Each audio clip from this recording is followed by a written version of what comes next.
Bom, pessoal, então essa é a aula 15. A gente vai nessa aula aqui iniciar explorando ainda alguns problemas com molas. O primeiro problema que a gente vai estudar aqui é esse problema dessa mola que se chama em inglês mola slink, essa molinha de plástico de brinquedo, né? O primeiro problema que a gente vai tentar entender aqui é por que quando você suspende uma mola dessas, o espaçamento entre os elos aqui não é homogêneo. Aqui no início, aqui bem próximo da mão do sujeito ali, o espaçamento é grande, e à medida que você vai descendo aqui, o espaçamento fica cada vez menor. Vamos tentar entender essa coisa aqui. Então, está aqui a situação da mola suspensa. Essa força F amarela aqui representa a força que a mão do sujeito está fazendo, né? E a primeira simplificação aqui que eu vou fazer, eu vou não considerar de fato o fato de que a mola, na verdade, é uma espiral, e considerar um bando de elos, mas eu vou tentar prever a separação entre esses elos para espelhar o que acontece no caso da mola Slink. A minha hipótese, então, como é que eu vou estar representando aqui o fato de que esse anel de fato está conectado com o outro anel? A minha hipótese vai ser assim, é que qualquer separação entre os elos, seja separação grande ou pequena, produz uma força entre os elos de atração, né, que é proporcional à separação. Essa vai ser a minha hipótese. Então, o fato disso aqui ser uma mola contínua vai ser, digamos assim, modelada aqui na minha representação por um conjunto de anéis desconexos, né, mas, porém, com a hipótese implícita de que na separação entre esses dois anéis aqui, há a produção de uma força que vai tentar unir os anéis, e essa força vai ser proporcional ao alongamento. Então, essa vai ser a minha hipótese. Então, primeiro, então nesse caso aqui, o número de anéis aqui que eu tenho aqui, se você contar o número de anéis azuis aqui, são 12. Mzinho vai representar a massa de cada anel. Então, para esse conjunto de 12 massas estar suspenso, obviamente o sujeito tem que estar fazendo uma força para cima de 12 Mzinho G. Agora eu vou considerar anel por anel qual é a força que cada um deles está sofrendo. Por exemplo, o primeiro anel ali, onde a separação entre eu vou primeiro dar nome aqui a essas separações aqui. A separação entre o primeiro anel e o segundo eu vou chamar de dx1, a separação entre o segundo e o terceiro de dx2, e assim vai até a separação dx11, que é entre o anel 11 e o anel 12, que é o último anel. Tá? Então, considere primeiro aqui o primeiro anel ali, o primeiro anel sobre o qual está agindo diretamente a força do sujeito. Então está ali ele representado de novo. Vamos desenhar todas as forças que estão agindo sobre ele. Tem a força da mão do cara, que é 12 mg, que está agindo especificamente nesse anel. Mas esse anel também está sendo puxado para baixo pelo segundo anel. Ali, aquele anel ali está puxando, está querendo fazer essa distância aqui diminuir, né? Porque é como se fosse uma força elástica ali, né? A mola Slink gosta de ficar todos os anéis coladinhos uns nos outros, né? Então, se você abriu esse anel aqui, ao suspender a mola, então esse anel aqui vai ter uma tendência de se aproximar do de baixo, e o de baixo vai ter uma tendência de se aproximar por de cima. E de acordo com a minha hipótese, essa força vai ser proporcional a essa separação de x1. Então eu vou representar aqui, desculpe, ainda tem mais o próprio peso do anelzinho, né, que a Terra puxa esse anelzinho específico para baixo com essa forcinha. E agora sim, essa força preta aqui é essa que eu estava mencionando. Existe uma constante de mola efetiva associada a um passo da mola Slink, é uma propriedade da mola, né, esse K que está aqui, e dx1 é essa separação que tem um certo valor que eu vou tentar, digamos assim, argumentar por que o dx1 é maior do que o dx2, maior do que o dx11 e tal e coisa. Mas essas são as três forças aqui que estão agindo sobre esse primeiro anel. Esse anel está em repouso, né? Está em repouso, portanto aí a velocidade não está se alterando, né? Não está saindo do repouso, então a soma das forças tem que ser igual a zero. Conclui você que K vezes dx1 tem que ser igual a 11 mg, né? Então está ali a primeira conclusão. A separação entre o primeiro e o segundo anel tem que ser proporcional a 11 mg. Se você considera agora o entendimento de por que diabos teria que ser 11 mg de fato, a antecipação, é porque se você analisar esses 11 anéis aqui, eles estão suspensos única e exclusivamente por uma força vertical para cima, que é o par, ação e reação dessa força preta. Eu falei para vocês, né, que o anel 2 sente uma força para cima e o anel 1 sente uma força para baixo, devido a essa separação dx1. E é essa força que age no segundo anel, para cima, de magnitude igual a essa aqui, é que tem que estar sustentando os 11 anéis. Consequentemente, você já podia antecipar que essa força tinha que ser 11 mg, como você está verificando que é. Okay? Agora vamos considerar ali o segundo anel, só para você ver o padrão aqui. O segundo anel, ele está sob a ação de que forças? Do par, ação e reação desse 11 mg, quer seja, a separação dx1 ali faz o anel 2 ser puxado para cima em direção ao anel 1. E a força que ele experimenta é a mesma força que aproxima o anel 1 do 2, né? É o par, ação e reação. Essa força aqui, quem sente é o anel de cima, e essa força aqui para cima é quem sente o anel de baixo. É exatamente a terceira lei de Newton aqui em ação. E, além disso, tem a Terra puxando ele para baixo, e tem, agora, entre o anel 2 e o anel 3, o anel 2, por conta dessa separação aqui destes dois, o anel 2 é puxado para baixo, né? E o anel 3 é puxado para cima. Tem um par-ação e reação aqui, mas o anel 2, especificamente, ele é puxado para baixo, em direção ao anel 3. Okay? Então ele sente uma força aqui proporcional à separação destes dois, que é essa separação aqui mostrada. Né? E como o anel, segundo anel está em repouso, quem tem que ser K destes dois? K destes dois tem que ser igual a 10 mg. Né? Para que 10 mg mais mg empate com 11 mg ali em cima. Aí você já percebeu o padrão, né? A separação do primeiro para o segundo anel é proporcional a 11 mg, ao passo que a separação do segundo para o terceiro é proporcional a 10 mg, e quanto mais você vai descendo aqui, menor vai ser essa separação. Por exemplo, se você pegar ali o último anel, olha a situação do último anel. O último anel tem a Terra puxando ele para baixo, com o peso dele, né? E ele está sendo puxado para cima, né? Por conta do anel, esse é o 12º anel, né? E o de cima é o 11º. O 11º puxa o 12º para cima e, reciprocamente, o 12º puxa o 11º para baixo. Mas eu estou focando a atenção no 12º. Então, o 12º sofre uma ação para cima, uma força para cima. Oriunda do quê? Do fato do que o 11º e o 12º eles não estão coladinhos, como a Molas Link gosta de ficar, mas estão separados por dx11, né? Então está ali a forcinha que ele experimenta. Como esse último anel, assim como todos os outros anéis estão em repouso. Agora dá uma olhada nisso aqui. Isso aqui, o curioso desse negócio aqui é quando o curioso dessa mola, o mais curioso acontece quando você solta a mola. Então, primeiro deixa eu mostrar aqui a situação. Aqui o cara está segurando a mola. Esse aqui já soltou, né? Mas esse aqui está segurando. Você vê aquilo que a gente acabou de discutir aqui, o fato desse espaçamento aqui ser maior e à medida que você desce na mola ele ser menor. Isso aqui a gente já conseguiu entender. Agora o curioso é o que acontece quando ele solta a mola, que nem esse cara aqui fez em slow motion. Olha só.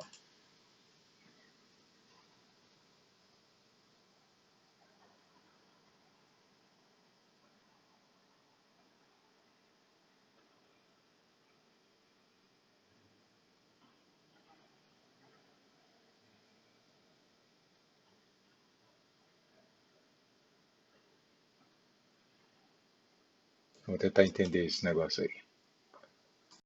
Então, olha aqui, uma explicação qualitativa. Então, imagina aqui uma Molas Link só com 3 anéis aqui para simplificar a discussão. 3 anéis, ela está suspensa, o sujeito está fazendo uma força para cima igual a 3 mg, né, porque ele está suspendendo 3 anéis, né, então 3 mg para cima.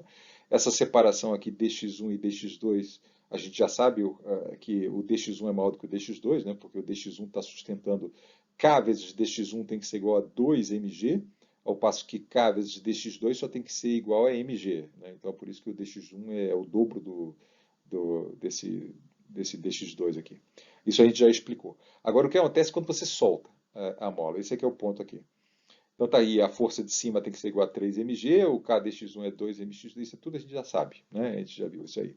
Agora, olha o terceiro anel aqui, o terceiro anel, desculpa, o primeiro anel ali, sujeito a 3 mg. Cada setinha dessas aqui, você imagina que tem o tamanho de mg, onde mg é o peso de um anel separadamente. Né? Então, 3 mg para cima é a mão do cara, e esse aqui é o puxão, o azulzinho aqui é o puxão da Terra, e esses dois aqui vermelhinhos são o puxão que o segundo anel está fazendo no primeiro.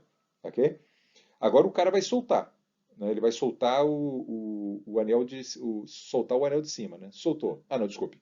Aqui está o segundo anel aqui em equilíbrio, exatamente nessa posição aqui. Está vendo que eu estou desenhando ele exatamente na posição dele. Né? Ele tem duas forças, 2 mg para cima, causados pela separação. Ele é o par, ação e reação. Oh, desculpa, eu estou sem o pointer aqui. Esses dois mgs aqui, para cada setinha dessa aqui, tem uma extensão mzinho G. Essas três mzinho G é a mão do cara que está fazendo, esse mzinho G azul aqui é a terra que está puxando o cara para baixo, assim como aqui, né? Isso aqui é a terra. E esses dois puxõezinhos de mg aqui, quem está causando é a separação dos dois anéis, é a força elástica entre os dois anéis. Então, esses dois mg para baixo, atuando no anel de cima, e esses dois mg para cima, atuando no anel de baixo, é um par-ação e reação. Esse careta aqui, além disso, ele está sendo puxado para baixo, né, por conta dessa separação aqui, né? Então, essas são as forças, por isso que ele está em equilíbrio, né? 2 mg para cima, 2 mg para baixo. O anel de cima tem 3 mg para cima e 3 mg para baixo, também está em repouso, tudo direitinho. Agora, e o último anel também, né? Tá aqui, ele sofre um mg para cima. Quem causa isso é a separação dos dois anéis, é uma força elástica. Então, essa seta verde é um par-ação e reação dessa seta verde aqui. E isso aqui é a Terra. Está todo mundo empatado, né? Esse anel de cima está empatado com 3 mg para cima, 3 mg para baixo, o de baixo está todo mundo em repouso. Agora, o cara largou o anel, é isso que acabou de largar. Né? Acabou de largar, é isso que aconteceu. Mas veja o que acontece. Quando ele larga, isso provoca um desequilíbrio de forças só no anel de cima. O anel de baixo continua em equilíbrio enquanto essa separação aqui for dx1, ele vai continuar em equilíbrio.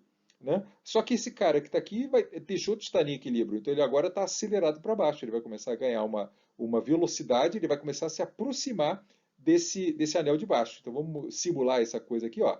Ele se aproximou. No que ele se aproximou, aí essa separação agora entre o primeiro anel e o segundo não é mais o que deveria ser. Diminuiu, né? Consequentemente, a força vermelha, o par-ação e reação vermelha, diminuiu de tamanho. Né? É só depois que ele desce um pouquinho é que o segundo anel deixa de estar em equilíbrio.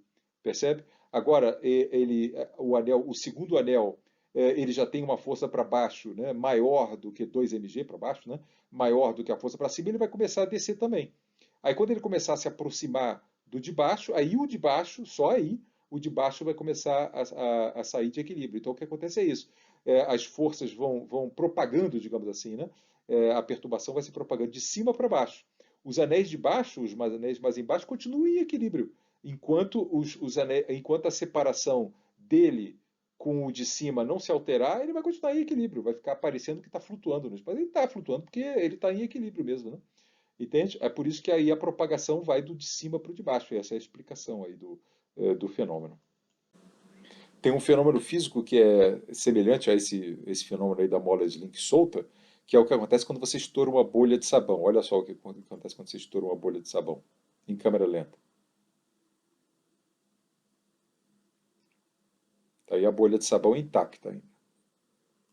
A bolha de sabão está intacta aí, né? Agora ele vai furar a bolha de sabão. Deixa eu só comentar aqui. A bolha de sabão, qual é a analogia disso aqui com a mola? Bom, a analogia é a seguinte, que a bolha de sabão está toda esticada, né?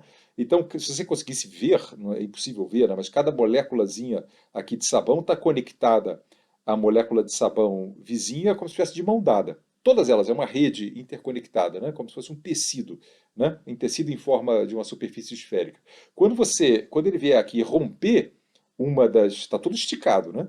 Quando ele romper a bolha de sabão num ponto, ele vai romper ali embaixo, o que acontece é que uma moléculazinha, naquele ponto onde ele encostou, aquela moléculazinha ele rompeu, cortou uma ligação, né, entre uma molécula e a seguinte. Mas todas as outras aqui nessa outra região continuam conectadas, né? Então a bolha de sabão continua formada ali, porque está todo mundo de mão dada, esticadinho, bonitinho. Mas aquela perturbação que está ali, ele rompeu, né? Então tem algumas moléculas de sabão ali naquele ponto onde ele desconectou, que estão conectadas à vizinha da esquerda, digamos assim, mas a vizinha da direita ele não está mais conectado. Então o que acontece? Ele se aproxima da vizinha da esquerda. Aí quando ele se aproxima da vizinha da esquerda, aquela vizinha da esquerda, agora ela devia estar para ela ficar paradinha, bonitinha ali, todas as conexões dela tinham que estar perfeitas, mas tem algumas de um lado que não estão bem feitas, e agora ela vai se aproximar, né, das vizinhas da esquerda. Então a propagação do furo se dá num certo dá parecida com a propagação do furo da Morris Link. Olha só. Olha como é que acontece. Tá vendo ali? essa estrutura aqui permanece perfeita. Por que que permanece perfeita? Porque uma molécula aqui, por exemplo, nesse ponto, está interconectada a uma molécula de cima, à esquerda e à direita e a de baixo, tudo igual. Então ela fica como se tivesse, né? Agora, essa aqui, essa molécula que está bem aqui na fronteira, aqui, né? Ela não tem mais ninguém conectado ali nesse ponto aqui. Devia ter para ela permanecer a estrutura dela, mas aqui em cima ainda tem, né? Aí o que acontece é que ela vai se aproximando, ela vai ser puxada na direção da de cima, porque não tem mais ninguém puxando ela aqui para baixo para compensar esse puxão, né? Então essa coisa ali vai avançando dessa maneira. Olha lá. Agora, essa aqui é a estrutura ainda preservada, né? É preservada, mas essa coisa ali vai avançando ali, como você está vendo ali. Tá? É, no certo sentido, ali parecido com o que você viu ali no caso da força. Olha em câmera lenta ali, ó.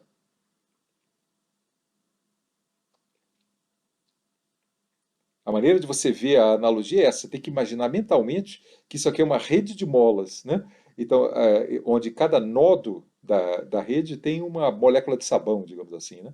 Aí a molécula de sabão está conectada a todas as suas vizinhas, enquanto ela está conectada às suas quatro vizinhas, digamos assim, né? A todas as suas vizinhas que tem em volta, ela permanece, a bolha de sabão permanece intacta. Mas quando alguma daquelas conexões some, aí acontece a perturbação, né? Aí você tem mais puxão para um lado do que para o outro. Aí você se aproxima das outras moléculas de sabão e a bolha se desfaz, né? É isso que acontece. Você está vendo a bolha se encolher. É isso que você está vendo, né? Assim como a mola Slink vai se encolhendo à medida que ela vai descendo, né? É o que você está vendo acontecer aqui. Tem uma certa analogia com aquele fenômeno. Bom, então tá bom.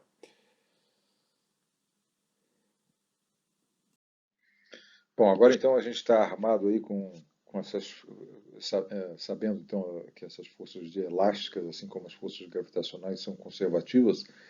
Agora a gente pode apresentar várias situações que envolvem uma combinação de forças elásticas com forças gravitacionais e a gente vai treinar e aplicar essas conservações de energia. A primeira situação é uma massa presa a uma mola. Então só que ela está na vertical, aqui que nem tentar indicar aqui, né? Você tem uma massa, ou desculpe, você tem uma massa M aqui presa numa mola, mas está na vertical. Então esses objetos, e ele vai ficar sambando aqui, subindo e descendo. Esse objeto está sujeito à força elástica da mola, naturalmente, e à força gravitacional. São uma combinação de duas forças elásticas. Então, suponha que você comprime a mola, então está aqui, você aperta a mola em relação à sua posição de equilíbrio, esse zero aqui vai ser a posição de equilíbrio da mola, você aperta ele de D e deixa ele ficar sambando aqui, né? A pergunta é até que altura a massa vai subir, né?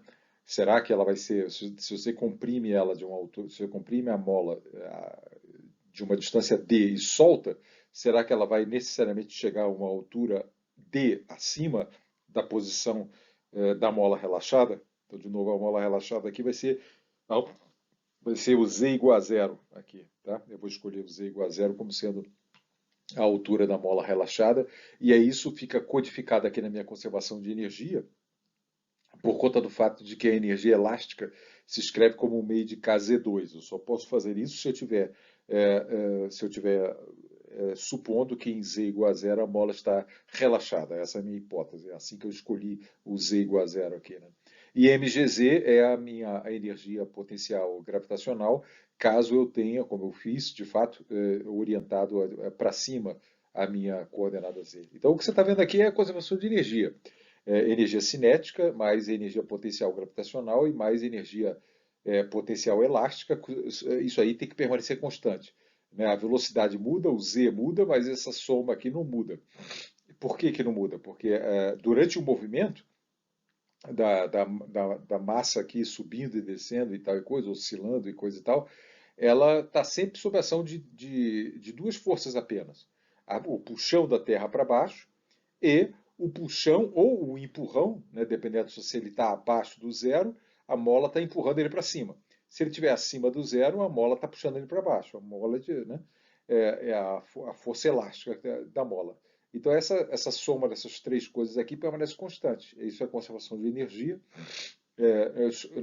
na situação onde tem duas forças conservativas, gravitacional e elástica agindo. tá? Com esses pequenos detalhes que você tem que prestar atenção, né? Você só pode escrever o meio de KZ2 desde que em Z igual a zero a mola esteja relaxada, que eu estou supondo, né? E você escreve mais mgz e não menos mgz caso você tenha orientado o eixo Z para cima. É isso.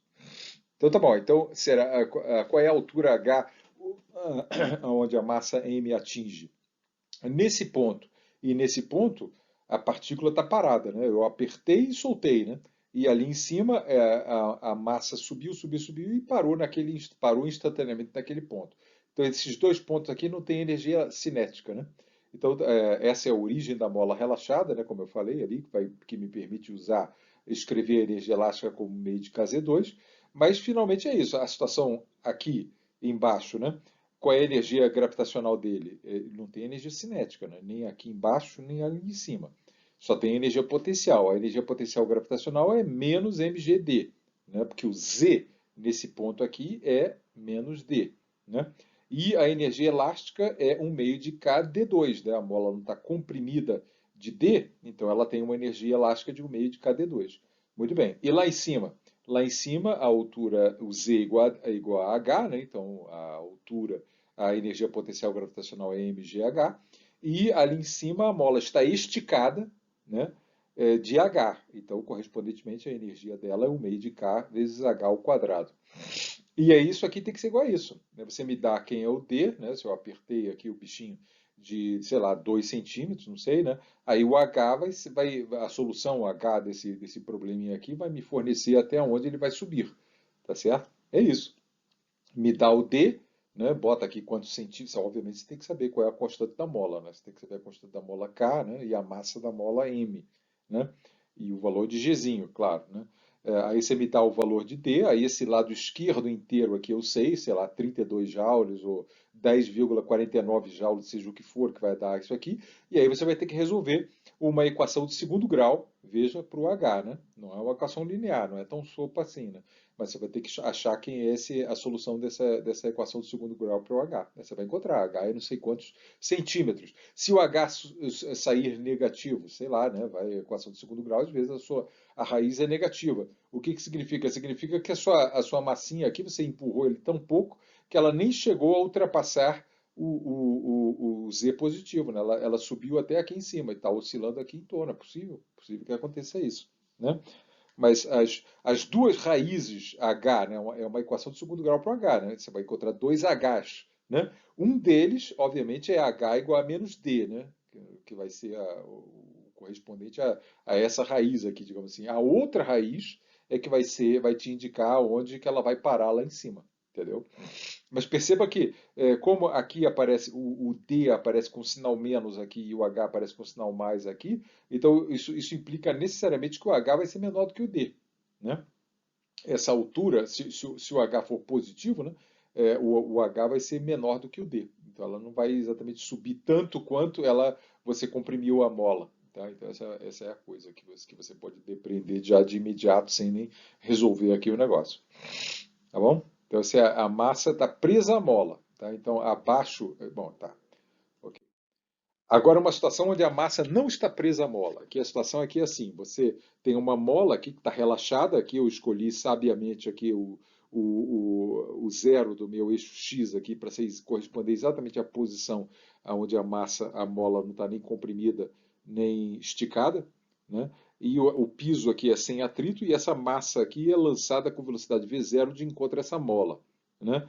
Então, essa bicho aqui vai andar com velocidade constante até encontrar a mola e aí vai começar a apertar a mola, né? Vai começar a comprimir a mola até parar. A pergunta é exatamente essa, né? De quanto a mola será comprimida para ela conseguir parar esse objeto que está vindo de encontro a ela, encontro a mola, né?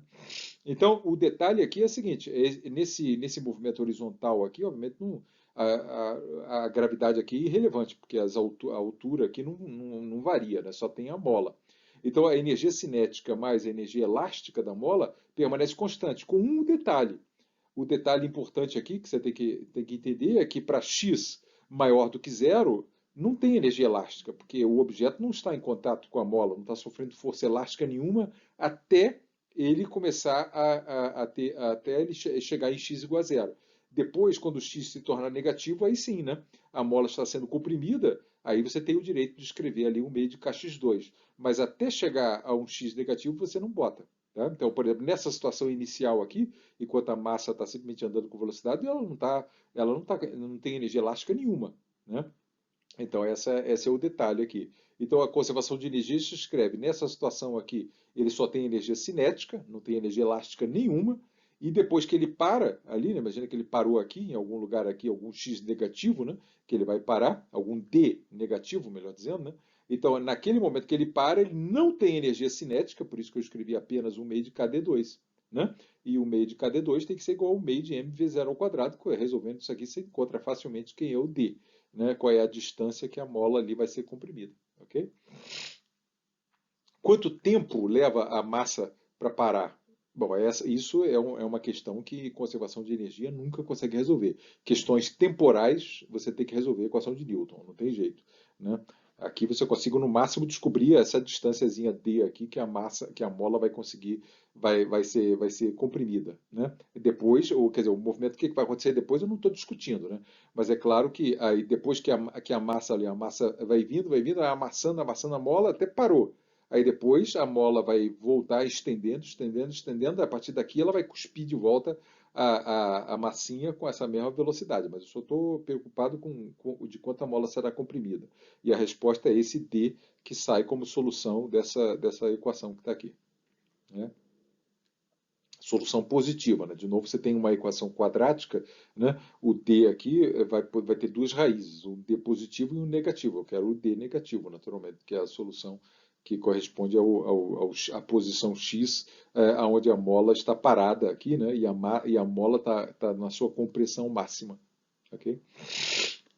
Bom, enfim, na verdade, de quanto a mola está comprimida, o D aqui, o que eu quero é em valor absoluto, de fato. Né? Então, é isso aqui. O meio cancela com o meio, é simplesmente o D igual a raiz quadrada de V0 ao quadrado sobre K. Né? Essa que é a resposta do problema.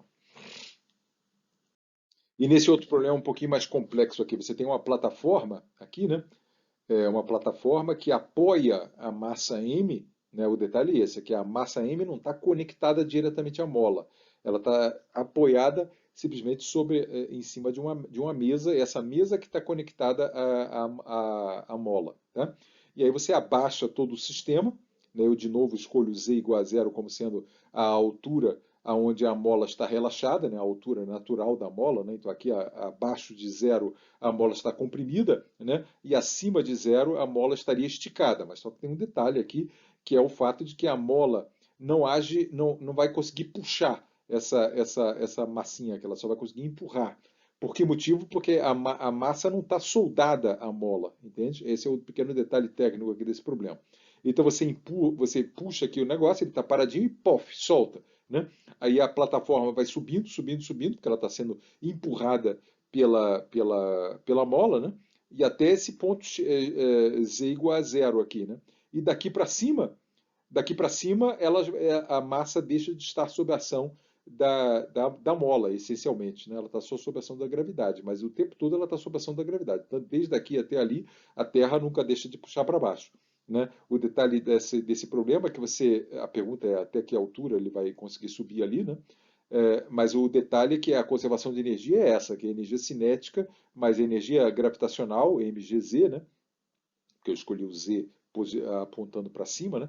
E mais energia elástica, mas só que essa energia elástica aqui, ela inexiste para Z maior do que zero, né? Para Z maior do que zero, a energia elástica é zero, não existe puxão da mola. A mola só empurra para Zs negativos.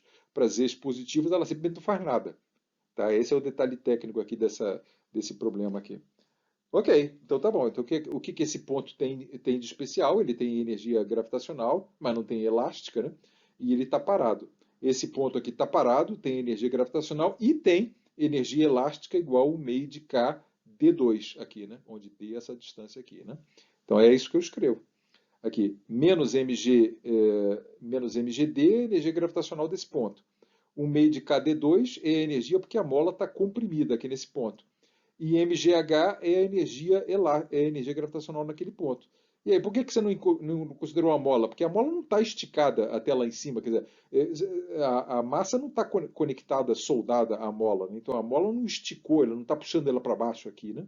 A mola só empurra a massinha desde aqui até esse ponto. Depois a massinha está em queda livre, ok?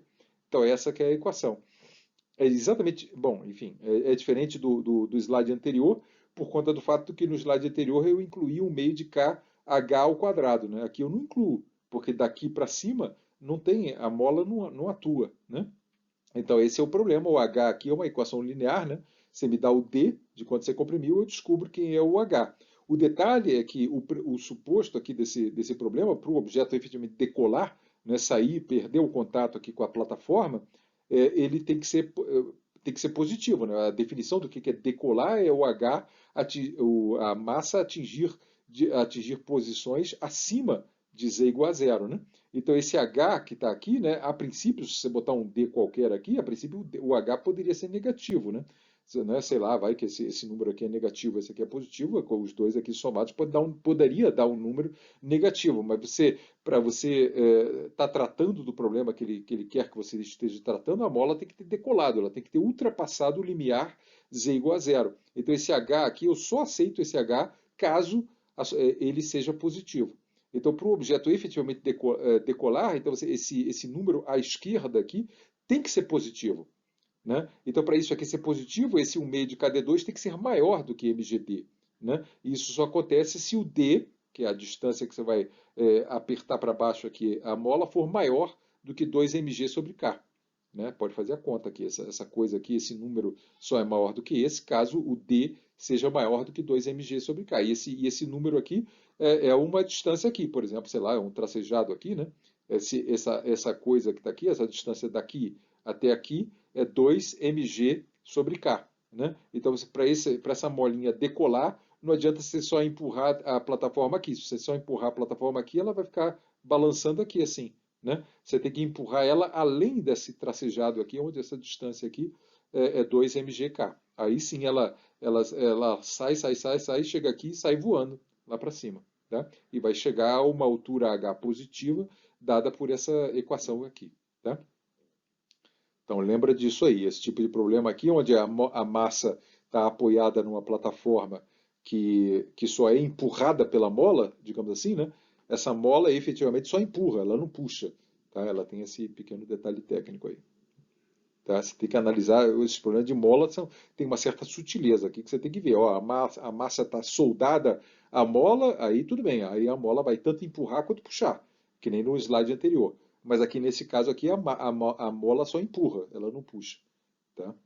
Tem alguns detalhes técnicos aqui, você tem que analisar a situação física. Aí não tem como, você tem que prestar atenção na situação para ver, para usar a conservação de energia de maneira correta. Né? Então, por exemplo, aqui desse lado, aqui, daqui para lá para cima, não tem energia elástica, né? Só tem energia elástica para Zs negativos aqui. Né?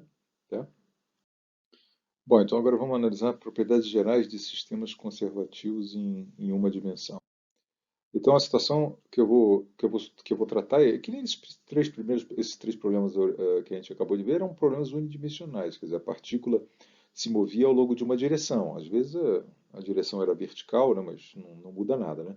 Então a hipótese que eu vou fazer aqui sobre esse movimento aqui, de maneira para generalizar o que a gente já acabou de ver, é que essa minha partícula aqui se move em uma dimensão, que nem nesses três problemas precedentes, e que nem nesses três problemas precedentes, num determinado ponto x, tipo esse aqui onde a partícula se encontra, ela está sujeita a uma força conservativa f de x. Então, perceba aqui que o problema unidimensional a gente não desenha vetor. Né?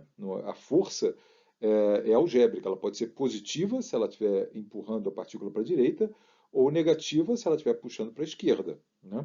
Então, esse é o significado dessa função f de x. Em cada ponto x, eu conheço o valor da força. Então, né, o valor e a direção. Né? Positiva se for para a direita e negativa se for para a esquerda. Eu conheço isso. E essa força é conservativa, ela é derivada de uma energia potencial. Lembra que toda força conservativa tem associada a ela uma energia potencial. E eu digo que essa energia potencial se escreve como U de x. Agora você vai aprender uma coisa que eu ainda não tinha falado, que é a relação matemática que existe entre a função f de x e a energia potencial, a função conservativa, desculpe, f de x e a energia potencial. A relação que existe, bom, desculpe, aqui, se a partícula estiver em outro ponto, ela está sujeita a uma outra força, a um outro valor de força, né? Essa é uma função de x, né? Que supostamente eu conheço. E, correspondentemente, a energia potencial tem outro valor. As duas funções aqui são funções da posição. Tá? A relação que existe entre o valor da força num ponto e o valor da energia potencial num ponto é uma relação de derivada. Uma função é a derivada da outra, só que tem um sinal menos aqui. Né? A função f é a derivada da energia potencial, só que tem um sinal menos aqui. Agora eu vou mostrar que essa. Por que diabos é assim? É a primeira vez que eu estou falando disso, né? Que a força num ponto está associada à derivada da função energia potencial naquele ponto. Agora eu vou mostrar que isso está exatamente conectado com aquela definição original de que a energia potencial te fornecia o trabalho entre dois pontos. Veja como tudo funciona direitinho aqui. O trabalho entre um ponto A e um ponto B, quer dizer, entre XA e XB, é definido em uma dimensão, se você lembra da aula passada, é definido como uma integral simples entre o ponto A, ou XA, né, e o XB de f de x dx. Agora eu vou substituir no lugar do f de x essa minha tese aqui, de que o f de x se escreve em termos de energia potencial como menos a derivada da função u de x. Está ali, escrevi. Troquei o f de x por menos du dx, né, a derivada da função u de x. Você vai aprender lá em cálculo que quando você tem uma integral desse tipo, a integral de uma função que já é a derivada de outra, né, é isso que eu estou fazendo aqui. Eu estou fazendo a integral de que função? De du dx. Esquece o sinal menos. O sinal menos está ali do lado de fora, né? O teorema fundamental do cálculo diz que quando você integra uma derivada de uma função, a integral é absolutamente trivial. Tudo que você tem que fazer é avaliar a função, no caso aqui u de x, no ponto superior, no limite superior da integração, e subtrair o valor dessa mesma função no ponto de baixo. Isso é que eu chamo de teorema fundamental do cálculo. É por isso que, para aprender a fazer integrais, essa ferramenta aí que você usa. Quando você tem uma integral dessa aqui, calcula essa integral aí. Tudo que você faz ali, você vai aprender a fazer isso em cálculo, é pensar, pô, mas que diabos, que função será que quando eu derivo essa função, eu obtenho esse integrando que está aqui? Uma vez que você resolve esse problema, desse o que é, né? O que é a função cuja derivada é o integrando? Aqui no meu caso, eu estou dizendo que essa função em questão é menos u de x. Né? Mas em geral você não sabe isso aqui. Quem é essa função de x, você tem que conhecer um monte de derivados para poder aprender a, dada uma função, reconhecer quem é a função primitiva dela. Qual é a função cuja derivada vai te fornecer esse f de x que você está tentando integrar. Uma vez que você resolva isso, tudo que você tem que fazer agora é calcular o valor da primitiva, né, no intervalo superior de integração, está ali, ó, menos u de xb, né, a primitiva da função f é menos a função u de x. Então eu calculo menos u de x no intervalo superior e subtraio a primitiva, que no meu caso aqui é menos u de x, né, subtraio menos u de x dá u de x mesmo, calculado no limite inferior u de xa. Então você descobre que o trabalho da função f é o valor da função energia potencial no ponto xa menos o valor da energia potencial no ponto xb. Exatamente como a energia potencial foi definida. Entende? É dessa forma que você percebe que a relação que não estava óbvia até agora, o teorema fundamental do cálculo e a sua generalização vetorial, lá que você vai aprender lá em cálculo 3, te relaciona direto, te diz que a função vetorial f é menos o gradiente, essa vai ser a versão vetorial dessa equaçãozinha amarela que você está vendo aqui em uma dimensão, é menos o gradiente da função energia potencial. Em uma dimensão é assim, o valor da função num ponto é menos a derivada do valor da energia, é menos a derivada da função energia potencial calculada naquele mesmo ponto. E é isso que faz com que o trabalho entre o ponto A e o ponto B seja simplesmente a diferença dos valores da energia potencial no ponto inicial menos o valor da energia potencial no ponto final. Ok? Isso implica, né, o fato da energia potencial do trabalho da força F ter sido expresso como a diferença do valor de uma função entre dois pontos, implica que o valor da energia cinética mais o valor da energia potencial naquele ponto permanece constante. Então, à medida que a partícula se desloca aqui em x, sob a ação dessa força que está associada a essa energia potencial U de x, pode ter certeza que o valor da energia cinética da partícula em qualquer ponto, mais o valor da energia potencial naquele ponto por onde ela está passando, permanece constante. O ponto onde a partícula vai estar e a velocidade dela vai ficar variando o tempo todo, mas essa soma nunca vai variar, né? O valor da velocidade da energia cinética e o valor da energia potencial naquele ponto, no ponto onde ela está visitando, permanece constante durante todo o movimento da partícula, ok? Bom, agora então vamos ver alguns exemplos aqui nessa formulação, né, das duas forças conservativas que a gente já viu aqui, a gravitacional e a energia cinética. Quem seria o F de x naqueles casos, quem seria o U de x correspondente naquele caso. Então, suponha que a partícula está se movendo aqui na vertical, aqui só nesse caso aqui eu vou chamar a coordenada vertical de x, normalmente a gente chama de z, né, mas eu vou chamar de x. E aqui está representado o peso. Né? Essa força aqui não é velocidade, não. Esse vetor verde aqui é a força que a Terra está exercendo para baixo. Como é que você exprime essa força aqui no caso desse movimento? É menos mg. Por que é menos mg? Porque eu apontei o troço positivo para cima, né? Então essa força algebricamente se escreve como menos mg. E a energia potencial, nesse caso, se escreve como mgx. Pode verificar aqui, ó, que menos, aqui normalmente a gente escreveria z, né? Mas só que eu estou chamando a coordenada aqui de x, né? Verifique aqui que menos a derivada dessa função, quanto que é a derivada dessa função em relação a x? É mg. Menos a derivada é menos mg, que é exatamente a expressão algébrica da força. Né? Você está vendo funcionar aqui, menos a derivada da energia potencial, realmente está me dando o valor da força. E se eu tivesse escolhido o eixo para baixo? Aí a força da Terra ainda é para baixo, não muda nada. Né? Mas só que se eu tivesse escolhido o eixo para baixo, a expressão da força seria mais mg.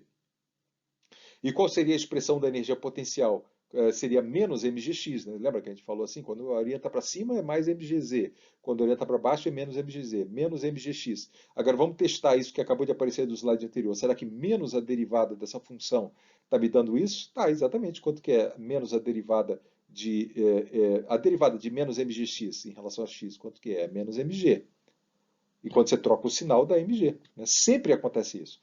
Sempre menos a derivada da expressão da energia potencial te fornece a força.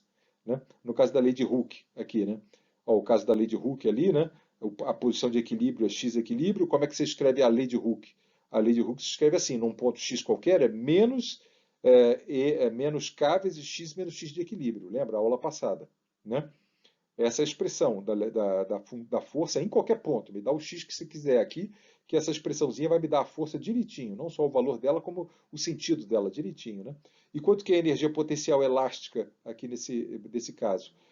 A energia potencial elástica é o meio de k, x menos x de equilíbrio ao quadrado. Pode derivar isso aqui em relação a x.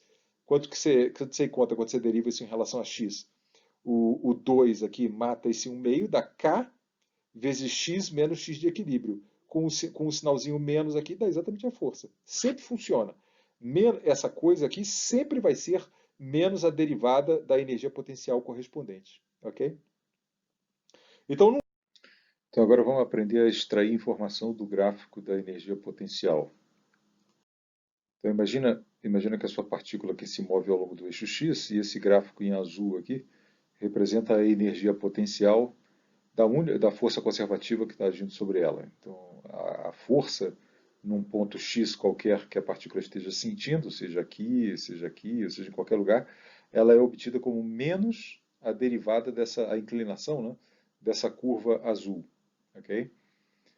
Então, o primeiro ponto aqui que a gente, quando olha uma situação como essa aqui, onde é apresentado para você, ó, a partícula está se movendo sob a ação desse potencial, e só desse potencial, não mais nada. Primeira coisa que você foca a atenção são os pontos onde a força é zero. Esses são os pontos onde a partícula não está sujeita a força nenhuma, por isso eles chamam pontos de equilíbrio.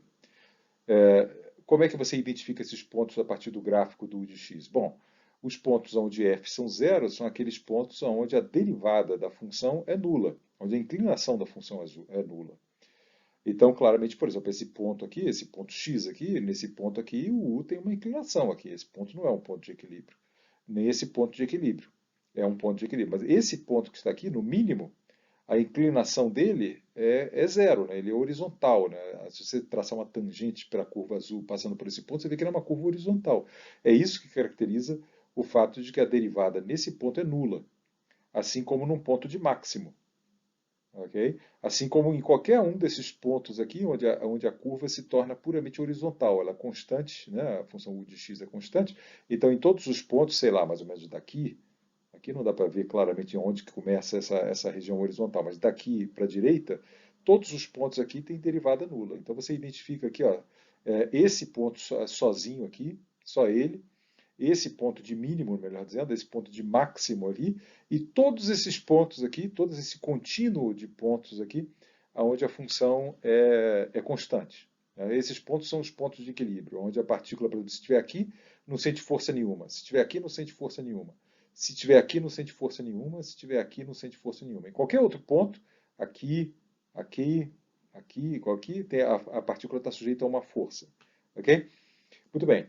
Se a partícula estiver em qualquer ponto aqui à esquerda desse ponto de mínimo, em que sentido que é a força? É nesse sentido mostrado aqui. Em outras palavras, a força aqui é positiva, né? Então ela empurra a partícula para a direita. A força positiva significa isso, né? Porque é positiva com relação a essa referência aqui de sentido, né? Então, aqui nesse ponto, a força é positiva. Por que eu sei que a força é positiva aqui? Porque a inclinação da curva, lembra daquela nossa discussão lá de inclinação da derivada? A inclinação da curva aqui é para baixo, né? A função u está diminuindo, então a inclinação dela é para baixo, a derivada dela é negativa, né? Isso implica que a força é menos a derivada, a força é positiva. Aonde o u de x estiver diminuindo, como em todos esses pontos aqui, a força vai ser positiva. Reciprocamente, aonde o potencial estiver aumentando, a inclinação du dx vai ser positiva, e por conta desse sinal menos aqui, a força vai ser negativa. Então, em qualquer ponto entre esse ponto de mínimo e esse ponto de máximo, a força atua para a esquerda, ela é negativa, atua para a esquerda, portanto. Então, esse ponto aqui, ele é classificado, é um ponto de equilíbrio, sim, mas é classificado como um ponto de equilíbrio estável, porque qualquer deslocamento para a direita, a partícula vai sofrer um empurrão de volta para cá, e qualquer deslocamento para a esquerda, a partícula vai sofrer um empurrão de volta para cá. Então, esses pontos de mínimo de energia potencial são classificados como ponto de equilíbrio estável.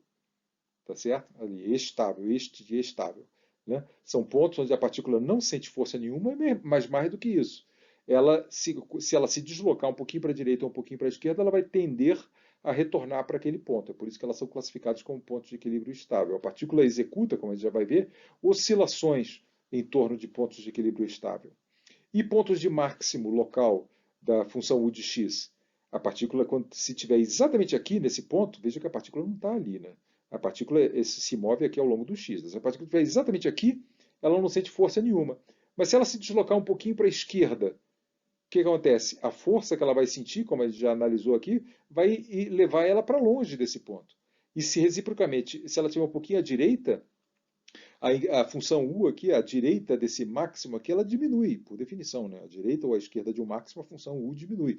Então, a direita do máximo, ela diminui, então a derivada aqui é negativa, né? Segue com isso que a força é positiva, né? Du dx é negativo nesse ponto aqui, né? Olha a inclinação ali, ó. A inclinação é para baixo, é uma rampa para baixo, assim, né? Então isso é sinal de derivada negativa. Aqui a derivada é positiva, aqui a derivada é negativa. Né? Mas como tem um sinal menos ali, a força aqui, em qualquer ponto, aqui, qualquer ponto aqui, a força vai ser positiva. Então esse ponto aqui é muito diferente desse ponto aqui, porque sim, aqui, se ela estiver exatamente nesse ponto, ela não sente força nenhuma. Mas se ela se deslocar um tantinho para a direita, aí a força que ela vai sentir vai tender a mover ela para longe desse ponto. E similarmente, se ela se mover um pouquinho para a esquerda desse ponto, a força que vai aparecer vai tentar mover ela para longe. Então, esse ponto aqui, de máximo da energia potencial, é classificado como um ponto de equilíbrio instável. Mínimos locais da energia potencial são pontos de equilíbrio estável. E máximos locais da energia potencial são pontos de equilíbrio instável. Né? E esses pontos todos, toda essa região aqui, ó, toda essa região aqui desse ponto, mais ou menos, né, para a direita, a força em qualquer um desses pontos é zero. Então, se você tiver aqui, por exemplo, a partícula não sente força nenhuma. Mas se ela se deslocar um pouquinho para a direita, ela continua sem sentir força nenhuma. Ela não vai tender a se aproximar de volta para aquele ponto, nem se afastar. Você classifica todo esse contínuo aqui como sendo pontos de equilíbrio indiferente. né? A partícula está aqui, ela fica, né? Se ela se deslocar um pouquinho, ali ela fica também. Se ela se deslocar um pouquinho, ela fica, tá? Então esses são os três tipos de equilíbrio que você pode ter: estável em mínimos locais da energia potencial, instável em máximos locais e equilíbrios indiferentes, onde a função é numa extensão do eixo x, ela tem derivada nula, ela é constante, tá? Um exemplo que a gente já viu aqui, a curva da energia potencial elástica, né? Com ponto de equilíbrio ali em zero, claramente, ele é o ponto de mínimo ali, né? E esse ponto é um ponto de equilíbrio estável, claramente, porque é um mínimo da energia potencial. Se a partícula estiver um pouquinho à direita do x, se a mola estiver esticada, portanto, né, a partícula sente um puxão de volta para o zero.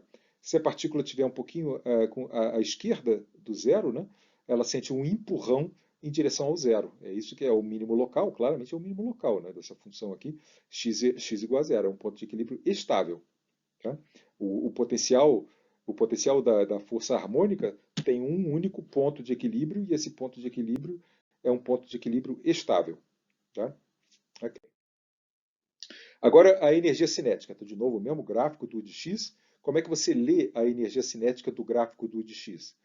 Você lembra que se a partícula estiver sujeita apenas a essa energia potencial U de x, a uma força derivada dessa energia, uma força conservativa derivada dessa energia potencial U de x, a energia cinética mais o valor da energia potencial no ponto onde a partícula estiver, isso permanece constante. É claro que o ponto onde a partícula vai estar vai mudar com o tempo e a velocidade da partícula muda com o tempo, mas a soma aqui nunca muda, é igual ao valor constante que a gente chama da energia total da partícula, né? Muito bem, como é que você sabe quem é essa energia total aqui da partícula? Bom, suponha que x0 é a posição inicial da partícula. Dentre todas as posições que a partícula podia estar em t igual a zero, você escolheu pousar a partícula exatamente nesse ponto do eixo x aqui. Você chama esse ponto de x0, a posição inicial da partícula, né? Nesse ponto, você pode ter, à sua vontade, dado um peteleco para a partícula, para ela ter uma velocidade positiva, ela ir para a direita, portanto, né?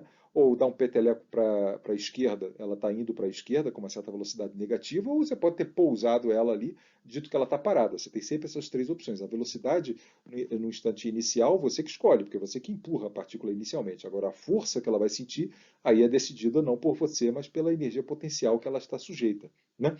Então, suponha que nesse ponto aqui você tenha dado uma energia, uma velocidade inicial, seja para a direita ou para a esquerda, uma velocidade v0. Positiva, ela estaria indo para a direita. Negativa, ela estaria indo para a esquerda, né?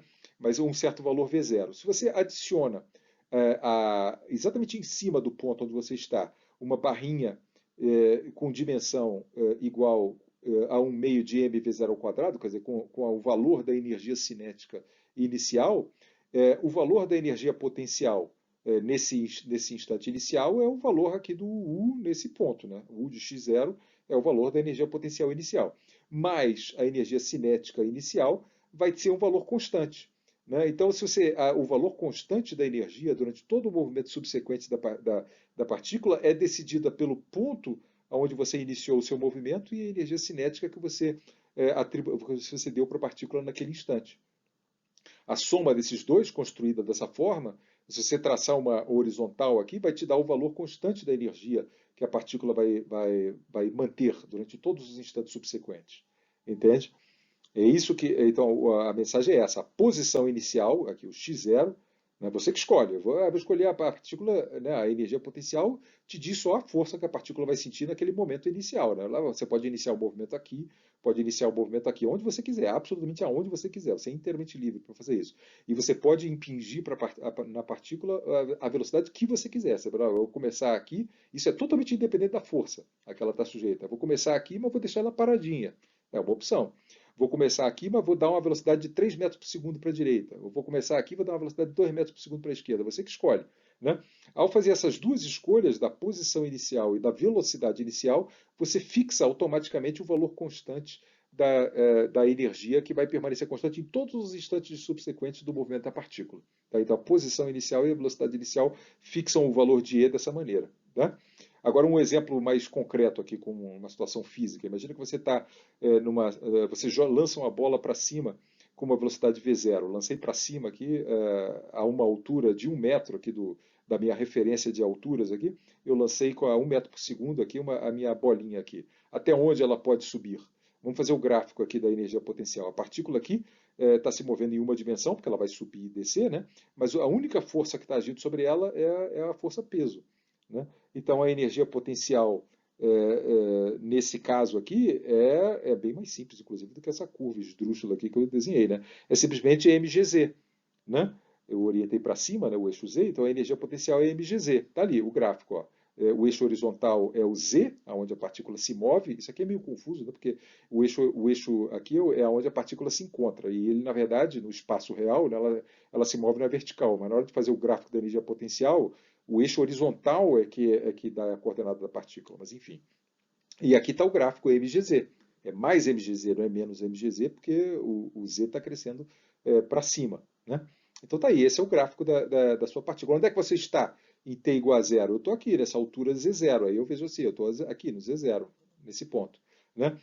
Você lançou ela com 1 metro por segundo, aí então eu construo aqui em cima do gráfico, da linha do gráfico da energia potencial, eu construo um meio de mv0 ao quadrado. Tá certo? Então pode ficar certo que em todo movimento subsequente a energia nunca vai passar desse ponto que está aqui. Né? Nunca vai passar desse valor de energia que está ali. Tá? É assim que a posição inicial e o valor da velocidade inicial fixam o valor da energia. Se eu tivesse nesse ponto aqui simplesmente solto a partícula com velocidade zero, qual seria a energia? A energia não seria essa. A energia seria uma linha vermelha que passaria por aqui. Né? Porque o V0 seria zero, né? Então a energia, a linha vermelha passaria aqui. E se eu tivesse soltado, jogado para baixo, aqui com velocidade menos 1,5 em vez de 1 metro por segundo para cima, fosse 1 metro por segundo para baixo. Do ponto de vista da energia cinética, não faz a menor diferença, né? Porque a energia cinética com o V0 é ao quadrado, né? O gráfico seria idêntico a esse.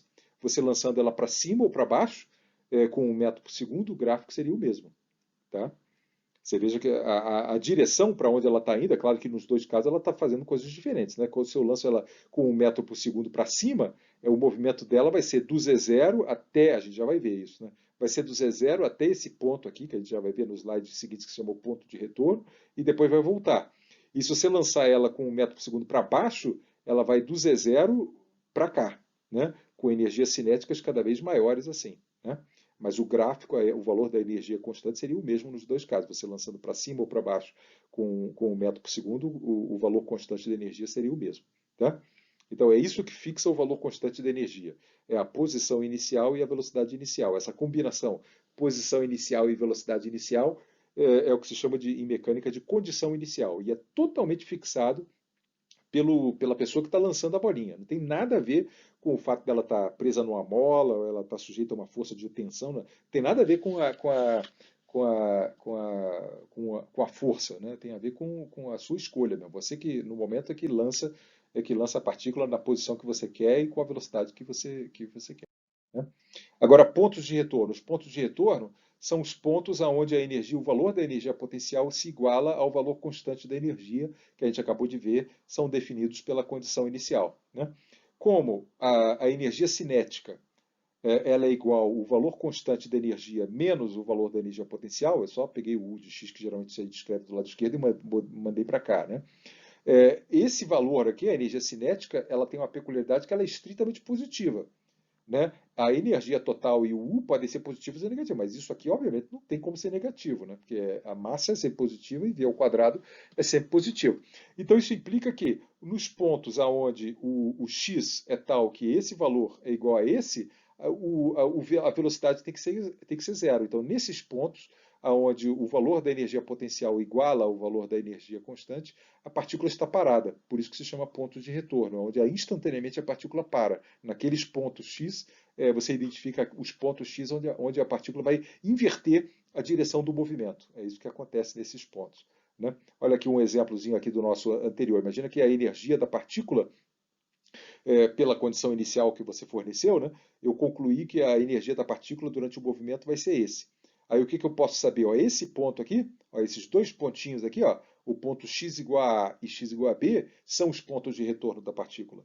Por que se chamam pontos de retorno? Se chamam pontos de retorno porque nesses pontos, quando a partícula está aqui, a energia cinética dela, que é o valor da energia, tá vendo aqui, ó, é E menos o valor de U de x, essa distância aqui da curva vermelha até a curva azul, ela é igual a zero. Então a partícula está parada aqui. O que acontece é que a partícula fica oscilando entre o A e o B. Ela fica dançando aqui entre o A e o B, entre os pontos de retorno, nesse caso aqui específico. No caso que a gente acabou de discutir aqui, você lança a partícula em Z0 com velocidade V0 para cima. Está lá nossa situação. Lancei aqui do Z0 com uma velocidade de um meio de V0 para cima, né? E aí a energia constante é essa. Nesse caso aqui, a curva da energia potencial cruza a curva da energia constante num único ponto. É diferente daqui que tem dois pontos de retorno, né? Às vezes só tem um ponto de retorno. Nesse caso só tem um ponto de retorno, que é exatamente a altura máxima que a partícula atingiria se que ela vai subindo. Ela vai subindo, subindo, subindo, subindo, vai parar num ponto, né? E aquele ponto ela vai descer. Essa é a altura máxima da partícula, é onde acontece o cruzamento do valor da energia com o valor da energia potencial, né? O movimento da partícula vai ser assim, ela vai sair do Z0, como a velocidade aqui é positiva, né? Ela vai sair do Z0 para a direita, vai andando, andando, a energia cinética, que é essa distânciazinha aqui, vai ficando cada vez menor, quando chega ali, ela é zero. Aí ela para e começa a voltar. E aí a energia cinética, ela passa, o Z dela começa a decrescer, né? Aí a energia cinética, tá vendo? Que é essa distânciazinha aqui, começa a crescer. Tá? Você ganha um entendimento fazendo esses gráficos, traçando a energia e observando a energia potencial, você ganha um entendimento dos limites até onde a partícula vai se mover, né? Aonde, em que posições que ela vai inverter o movimento, entende? Essas informações todas você ganha aqui de gráficos como esse. Agora, tenta responder essa pergunta aqui. Um projétil, quando você lança uma bala de canhão, né, ele não para no ponto mais alto. Aqui eu estou dizendo que ela para, né? Tem alguma contradição aqui com esse fato ali de que num projétil, quando a partícula tem queda livre em duas dimensões, ela não parar no ponto mais alto, né, no ponto de maior energia cinética, e aqui eu estou dizendo que ela para, né? Tem alguma contradição? Pensa um pouquinho sobre o que tem de diferente aqui no caso do projeto, que faz com que ele não se aplique a essa discussão que a gente está fazendo nessa aula. Agora vamos reanalisar os problemas do início da aula graficamente. Primeiro ponto aqui é aquele ponto onde a massinha estava presa à mola, lembra? A massinha está soldada aqui na mola e ela samba aqui para cima e para baixo aqui, grudada na mola. Ela passa, o x igual a zero aqui é o ponto onde a mola está relaxada, né? Então a gente viu lá que isso aqui é conservado, né? A energia gravitacional, a energia potencial gravitacional se escreve como mgz e a energia elástica se escreve como meio de kz2, exatamente porque eu sabiamente aqui escolhi o z igual a zero como sendo o ponto onde a mola está relaxada. Isso aqui permanece constante. Na minha condição inicial, que ele disse ali, né? Ele diz assim, ó, eu apertei aqui, eu lancei a mola em z igual a menos d e soltei ela aqui. Podia não ter soltado, mas ele soltou com velocidade zero, né? É isso que vai fixar o valor da energia constante. Então vamos primeiro traçar a curva da energia potencial. A energia potencial total, né, é a soma da parábola, o meio de kz2, está aqui o gráfico da parábola, e o mgz está aqui, né? Agora eu tenho que somar uma parábola com uma curva linear. Se você não sabe o que acontece quando você soma uma parábola com uma curva linear, você continua a obter uma parábola, só que é uma parábola deslocada e abaixada, né? Faça a álgebrazinha aqui de somar essas duas funções e mostre que você pode escrever essa função, você obtém exatamente essa parábola aqui. Observe aqui, 1 meio de k, z mais mg sobre k sobre 2, em outras palavras, é uma parábola centrada em z igual a menos mg sobre k, ali ó, aqui o mg sobre k, menos mg sobre k ali, né? E o valor da função da curva azul, né, que é a energia potencial total, quando z igual a menos mg sobre k, é esse número que está aqui. Esse número que está aqui no meu gráfico aqui, seria o valor dessa coisa aqui, desse mínimo aqui da parábola aqui, que eu não marquei, mas enfim. O importante é esse ponto aqui. Menos mg sobre k é o ponto onde a energia potencial resultante, né, a soma dessa energia gravitacional com a energia elástica, tem um mínimo. Esse é o ponto de equilíbrio do sistema, quando ele está sujeito à gravidade e à mola na vertical. Não é o z igual a zero. Z igual a zero é o ponto de equilíbrio da mola sozinha. Mas quando você combina a mola, bota a mola na vertical, o ponto de equilíbrio é esse aqui. É quando a partícula está em menos mg sobre k, que ela não sente força nenhuma. Porque ela está sujeita, na verdade, a duas forças. A força da mola é nesse ponto z igual a menos mg sobre k que a força gravitacional empata com a força da mola. Então, esse é que é o ponto de equilíbrio real dessa situação. E lembrando aqui que em Zs negativos a mola está comprimida, e em Zs positivos a mola está esticada, né? Então, qual é o valor da energia aqui desse problema? Olha a condição inicial, a dica é essa, olha sempre de onde a partícula foi solta, de menos d. Então você cata aí o menos d, aqui, imagina que o menos mg sobre k é esse ponto aqui, né? Ele vai ser importante. Imagina que o menos d aqui é tal que isso aqui é menos mg sobre k, e como a parábola aqui é uma curva simétrica, né? Isso aqui é o zero, né? Então esse ponto aqui é menos duas vezes mg sobre k. Então imagina que o d está à esquerda de duas vezes 2 mg sobre k, né?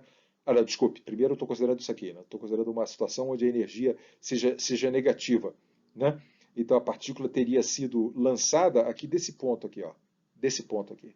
Imagina que esse d aqui ele é menor do que é maior, desculpe, do que menos 2 vezes mg sobre k. Ele está aqui, seria esse o ponto de retorno. Aí o que aconteceria aqui com a energia negativa? O que acontece?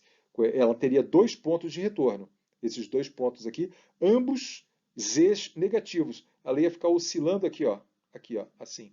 Sobe e desce. Sobe e desce. Sobe e desce. É isso que aconteceria se você tivesse comprimido a mola menos, né, tivesse lançado ela com um ponto Z entre menos mg sobre k e menos duas vezes mg sobre k. Aqui o duas vezes mg sobre k talvez eu tivesse ter indicado, é aqui mais ou menos, né? Se isso aqui é zero, isso aqui é mg sobre k, o duas vezes mg sobre k está mais ou menos aqui, né? Então eu teria lançado a partícula mais ou menos aqui. Ela ficaria oscilando em torno do ponto de equilíbrio dela, né? Em torno desse ponto de equilíbrio. Por isso que eles chamam ponto de equilíbrio, né? Tá? Ok. E se você tivesse pousado a massinha aqui, ela ficaria parada aqui para sempre. Entende? Com a mola levemente comprimida. Entende? É isso que aconteceria. Por isso que chamam ponto de equilíbrio, né? Quando a energia é negativa, a mola fica comprimida o tempo todo e fica oscilando entre esse ponto e esse. Fica fazendo assim, tó, tó, tó, tó, o tempo todo. Assim, aqui no espaço real seria assim, sobe e desce.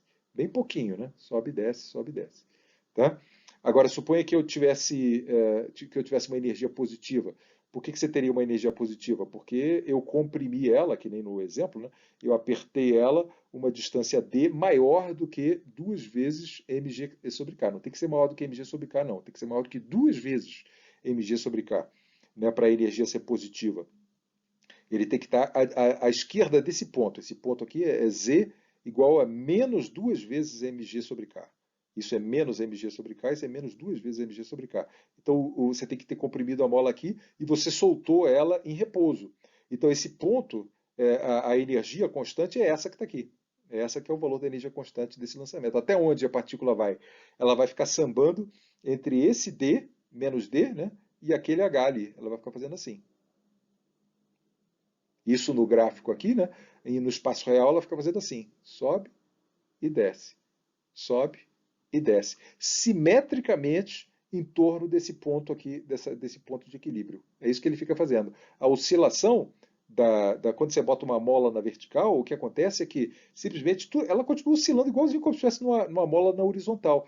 Apenas a posição de equilíbrio se desloca do zero para menos mg sobre k. É isso que acontece quando você tem um objeto preso a uma mola na vertical, né? O ponto de equilíbrio se desloca. Essa parábola ela tem uma curvatura igualzinha à da parábola o meio de KZ2, igualzinha.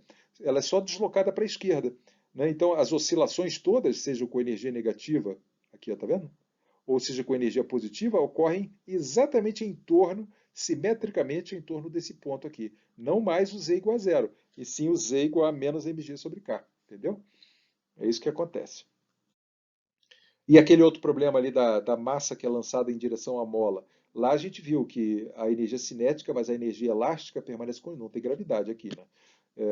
Mas a energia elástica permanece constante. Só que enquanto o x só tem energia elástica quando o x é negativo, né? Foi isso o comentário que a gente fez, né? A energia elástica é zero para x positivo. Então o gráfico da energia potencial é assim, é o meio de kx2 para x negativo, tem energia elástica e vale 1 meio de kx2, né, porque x igual a zero, é a posição da mola relaxada. E no x positivo não tem energia elástica nem gravitacional, não tem nada. A energia potencial é zero. né? É isso que é o gráfico da energia. A energia elástica é zero para x positivo. Então é um ramo de parábola e termina na horizontal aqui. É esse. Essa é a energia potencial desse movimento que está aqui. E aí aquela pergunta, a situação inicial, né? Na situação inicial, você está aqui com x positivo, você está aqui em algum ponto aqui, né? Com uma certa velocidade inicial aqui, ó. A energia constante do seu movimento, ela é simplesmente um meio de mv0 ao quadrado. Isso aqui é um meio de mv0 ao quadrado, né? E esse ponto aqui de retorno, o ponto onde a energia cruza com a energia potencial, é o ponto onde ela para, que era aquele ponto que ele tinha perguntado, né? Esse é o ponto D ali, que ele queria saber até onde a mola vai ser pressionada, que a gente respondeu lá também sem fazer análise gráfica, mas fazendo análise gráfica é claro, né? Ela foi lançada inicialmente aqui, só tinha energia cinética, porque para x positivo não tinha energia potencial nenhuma, né? Então a energia vai permanecer constante igual a esse valor. Quando ela entra em x negativo, ela só consegue penetrar ali até o menos d. Depois ela é cuspida de volta, né? Depois ela chega, a partícula vem aqui, né? Vem aqui, vem aqui, vem aqui, para aqui, depois volta ganhando velocidade e a partir daqui ela é lançada com velocidade constante. Tá? É isso que a partícula faria. Ela vem, vem, vem, vem, vem com velocidade v0 até esse ponto, depois ela aperta a mola, depois a mola comprime, comprime, comprime, daqui em diante a mola lança. Né? Essa mola, como não está conectada à massa, ela não consegue puxar a partícula. Né? Então ela lança e a partícula sai daqui com velocidade v0. E aquele outro lá, onde a partícula estava na vertical também, mas estava apoiada sobre uma plataforma. Lá, naquele caso, você tinha o mgz, sim, da gravidade, mais uma energia elástica que também, que nem nesse último exemplo, ela se anulava para x, para z maior do que zero. Essa mola aqui, que nem a do problema precedente, ela só consegue empurrar, ela não consegue puxar. Tá? Depois que a massinha passa do z igual a zero, ela não sente mais força elástica nenhuma. Então, como é que é o gráfico aqui? O gráfico é assim. Você tem um ramo de parábola aqui para z's negativos, não tem mais nada de elástico aqui, e tem o mgz tanto para z's positivos quanto z's negativos. Esse aqui é o gráfico, né? Então, para z's positivos, você tem 0 mais mgz. Né? Então, você tem o mgz ali para z's positivos. Agora, para z's negativos, você tem que tomar cuidado, porque você tem um meio de kz2, né? Isso aqui é um meio de kz2 e você tem menos, mais mgz. Então esse ramo de parábola sofre aquele efeito que a gente viu 2 slides atrás. Ele desce e vai para a esquerda um pouquinho. Então o gráfico, se você fizer a soma aí dessas curvas, o gráfico dá assim. Dá uma parábola, a mesma parábola, só que dá a impressão que é diferente, mas é a mesma parábola, com a mesma inclinação. Aqui eu não consegui fazer. Né? Mas é o mesmo um meio de kx2, só que deslocado para a esquerda de menos mg sobre k, e deslocado para baixo daquele mesmo tanto que a gente comentou. Mas a diferença é que daqui para cá, isso aqui não é um ramo de parábola, isso aqui é uma linha reta. Tá? Essa aqui é a energia potencial. A energia potencial, então, de novo, é isso aqui. É essa parábola deslocada para a esquerda de mg sobre k e um pouquinho para baixo, e emendando continuamente com mgz ali. Entendeu? É isso. E a condição inicial te informa qual é a energia. É sempre a condição inicial que vai te dizer quem é o valor da energia. Então, qual é a condição inicial? Ela está parada, né, em z igual a menos d. Então, você cata aí o menos d. Eu estou supondo aqui que o menos d está além do... Esse, de novo, aqui acontece a mesma coisa. Né? Isso aqui é mg sobre k, isso aqui é 2mg sobre k. Então, o d é maior do que mg sobre k. Né? E aí, tá ali, eu estou supondo isso, que o D está além do menos 2 mg sobre K. Então a energia é positiva, né? E vale aquilo ali. Né? Esse é o valor da energia. Né? Porque quando ela está em menos D, ela não tem energia cinética nenhuma, porque essa foi uma informação. Né? Eu apertei e soltei com velocidade zero. Então eu não posso atribuir energia cinética nenhuma. Quando Z é igual a menos D, a energia cinética é zero. Então esse é o valor da energia. Os pontos de retorno do movimento vão ser esse, né, claro, e aquele ali. Então a partícula vai sair daqui, né, sendo empurrada pela mola, né, e puxada para baixo pelo mg, né, vai sofrer esse empurrão aqui, depois daqui para lá ela só tem a queda livre, né, a força da gravidade. Né? Esse aqui é a altura até onde ela chega, que a gente respondeu algebricamente lá, agora você está vendo a análise gráfica aqui. E o que aconteceria se a energia fosse menor do que zero? Ou seja, se eu tivesse comprimido a plataforma até uma distância d aqui, por exemplo. O que teria acontecido? Bom, aí esse d estaria à direita desse ponto, estaria aqui, né?